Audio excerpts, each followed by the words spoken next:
My game looked kinda doo-doo. I needed a couple of simple steps to undoodify it. And here's how it looks after the fixes. I hope I succeeded to make it less doo-doo. If you still feel it's doo-doo, just tell me it's doo-doo.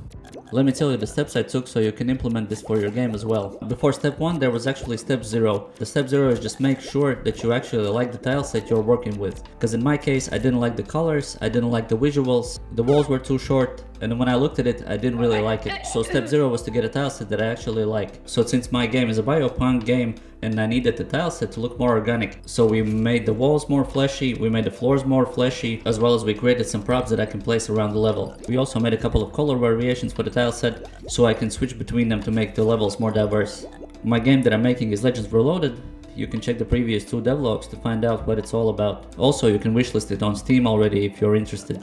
So once I was okay with the tileset, I proceeded to step 1. The step 1 being lights and post-processing. To make lights you first need to start with the darkness. So in Godot I started with directional light 2D that darkens up the whole scene. After that I placed various point lights around the scene to make certain parts pop. I also added lights around the doors, players, spawners, some props, and everything that I felt that need to be illuminated. I also added some post-processing. In this case I used a little bit of bloom and a couple of more adjustments. In Godot's case you just create the world environment and tweak and adjust the stuff you want to enable. This already made the game and tileset feel much better, so this is a pretty simple step, but it could have a huge impact on the visuals of your game. On to the step 2. Step 2 is called normal maps. Now normal maps allow for the sprites to interact with light as if they were 3D, so you create a separate image that represents the depth of the current sprite. So in Godot's case you just create a canvas texture, add the regular sprite as a diffuse texture, and add the normal map image as the normal map texture. Implementing this for every sprite had a huge impact for how my game looked. Now the fleshy surfaces actually felt fleshy. Everything became more alive and vibrant, and I just love how the walls and floors now look when the lit players walking by them. There are people who draw normal maps by hand. I'm not one of them. Since my visual skills are pretty meh, I just use the software that does it automatically. I'm not sure how it's pronounced, but I will add a link in the description.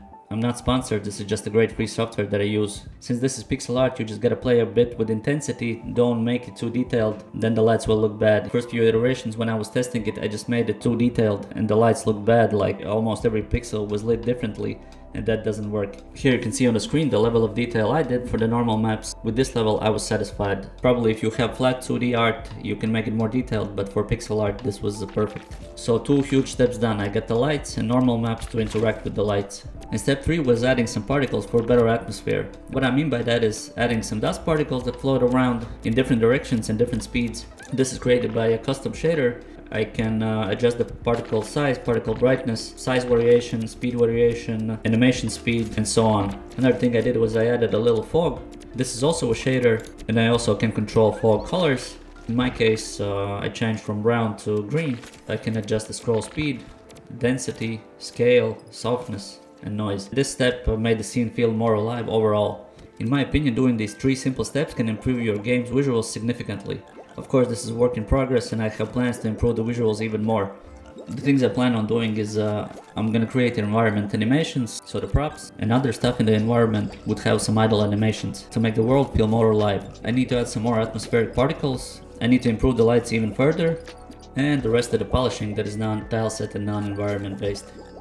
So this has been devlog number 3 for my game Legends Reloaded. Finally, I have a Steam page up, you can wishlist it now. If you're interested in this game, please do so. If you want to know more about it, check out the previous devlogs.